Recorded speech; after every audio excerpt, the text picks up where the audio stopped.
رسول اکرم صلی اللہ علیہ وسلم نے ابتدا میں 3 دن تک صحابہ کرام کو جماعت کے ساتھ تراویح پڑھائی، پھر آپ صلی اللہ علیہ وسلم نے اس معمول کو ترک فرما دیا۔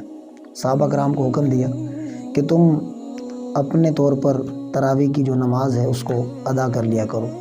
صحابہ کرام فرداً بھی تراویح کی نماز پڑھا کرتے تھے اور 2 4 مل کر بھی تراویح کی نماز ادا کرتے تھے۔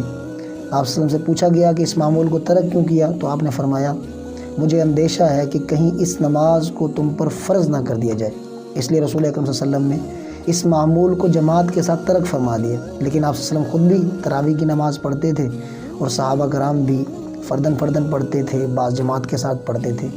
لیکن عام رواج جو جماعت کے ساتھ تراویح کا پڑھا ہے یہ حضرت عمر رضی اللہ تعالیٰ عنہ کے زمانے کے اندر پڑھا ہے، کیونکہ اس وقت جو اندیشہ فرض ہونے کا تھا وہ ختم ہو چکا تھا، کیونکہ آپ صلی اللہ علیہ وسلم کا وصال ہو چکا تھا۔ لیکن اس کے بعد سے لے کر آج تک امت مسلمہ وہ تراویح کی نماز پڑھتی آ رہی ہے اور کوئی اس کا منکر نہیں ہے تراویح کی نماز کا۔ تراویح کی جو نماز ہے یہ ایک مستقل سنت ہے۔ اس کا جو حکم فقہاء نے لکھا ہے وہ سنت موقدہ علی الکفایہ لکھا ہے، یعنی اگر کسی بستی میں کسی محلے میں مسجد ہے اور وہاں پر جماعت کے ساتھ تراویح کی نماز ادا نہیں کی جا رہی تو پوری کی پوری بستی، پورا کا پورا محلہ جو اس مسجد کو لگتا ہے وہ گنہگار ہوتا ہے۔ تو سنت موقدہ علی الکفایہ اس کا حکم ہے۔